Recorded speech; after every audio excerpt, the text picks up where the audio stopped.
And make sure that you're not going to hit anybody during this exercise. Okay? And now allow your hands to rest at your side like this. And now face this way. Don't face me. Face, I mean, if you're right behind me, you're going to face me, but you're facing west. Face this wall. Okay?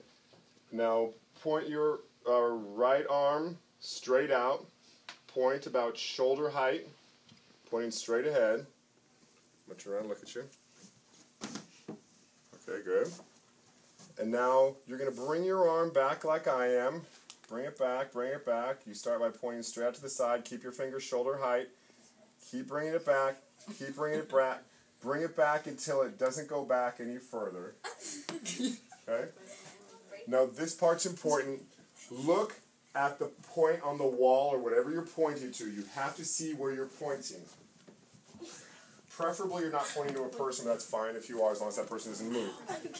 Okay? Everybody sees where you're pointing, that's important. Otherwise this exercise doesn't have a point to it.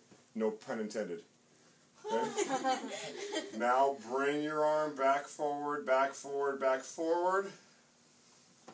And now bring it down and let it rest at your side. Okay, you're halfway through.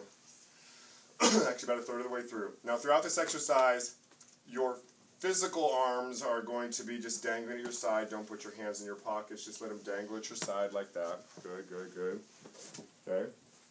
Now allow your eyes to close. Allow your eyes to close. Close your eyes. Now mentally, not physically, mentally point straight ahead just like you did before. Great. Mentally. You're all mentally pointing, no, not with your physical hand, your mental hand. Drop your physical arm. Okay? Keep your eyes closed and you're mentally pointing straight ahead. So your physical arms are at your side, but mentally you're pointing it straight ahead just like you did a moment ago. Excellent. Now mentally, not physically, bring that arm back the way you did before. You're mentally bringing it back, mentally bringing it back, mentally bringing it back. And stretch it in your mind's eye. Stretch it further than you did the last time. A little bit further back, a little bit further back. Good. Feel it stretch. Imagine it stretching. Now bring that arm back forward. And now you're pointing to that wall straight ahead of you. Excellent. So mentally you're seeing yourself pointing to the wall. Now bring your arm back again a second time. Bring it back. Bring it back. Bring it back. And you're going to bring it back even further than you did the last time. Feel it stretch in your mind. Feel it stretch, stretch, stretch. And now bring it back forward. You're pointing straight ahead again. Now bring it back a third time. Bring it back, bring it back, bring it back. Stretch it, stretch it, stretch it, stretch it, stretch it further than you did the last time. Now bring it back forward. And you're pointing straight ahead. Now we're going to do 3 repetitions again, but this time they're going to be faster. And with each stretch, you're going to go back further to the previous time, and you're going to really feel it, and you're going to celebrate how far you can stretch in your mind. Okay? Here we go. Repetition 1. Bring it back faster and further back than you did the last time. Now bring it back and point it forward. Second repetition again. Quickly, bring it back. Stretch it back further than the last time. Now bring it forward. One last time. Bring it back so far back that you're almost going in a complete circle in your mind. Now bring it forward. Now open your eyes. Now physically point straight ahead again. Now bring your arm back as far as you can. Again. Bring it back as far as you physically can. Now look and see where you're pointing this time. See the difference? Go ahead and have a seat.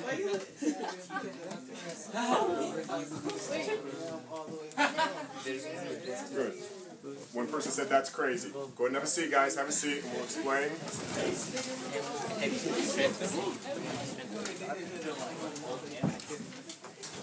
Have a seat. Now look up at me. So here's the point to that exercise. Everybody, get your back up just a little bit so your students will hear you. The arm that's closer to this wall, hold it like a solid fist. Hold it like a solid fist. There you go.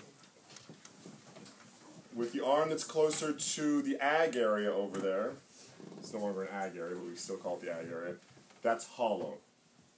Okay? We're going to call this the physical you and this the mental you. Physical, mental. So here's what you did during that exercise. Do it along with me. You physically stretched once. So the first time you physically stretched, bring it up with me.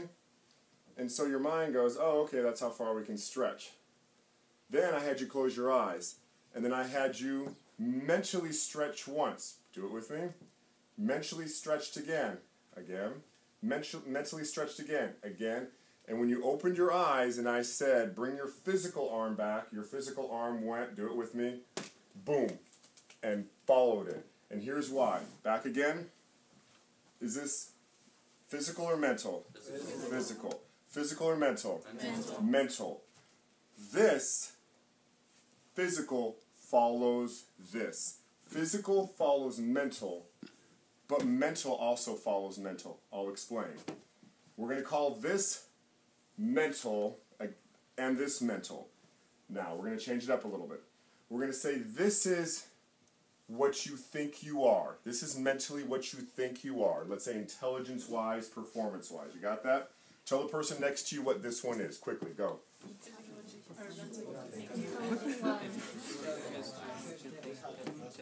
Okay? So, so mentally this is what you think you are. We'll say mentally this is what you are. Mentally this is what you are. Tell the partner next to you what this one is. Good. Okay, looking back up here. So here's how life works. This always follows this. So here's what happens. You'll have somebody who they will, at some point in their life, let's say, they will fail a math test. And so they'll go, oh, they'll notice I physically failed a math test. Sorry, I failed a math test. And then what happens is the person goes, oh, I must not be that smart. Follows it down. They flunk another math test. This follows it down. This follows it down. And then the person, you can drop your hands, and then the person will start saying, oh, I'm not good at this. And then what happens is their life experience tends to follow their beliefs. Does this make sense? So the reason what this exercise shows you is what you want to be will follow.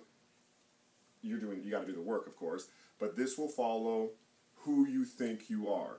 And are you doing goals with this class? Okay, so that's why. Go ahead and stop it because I'm going to run stuff it up real quick.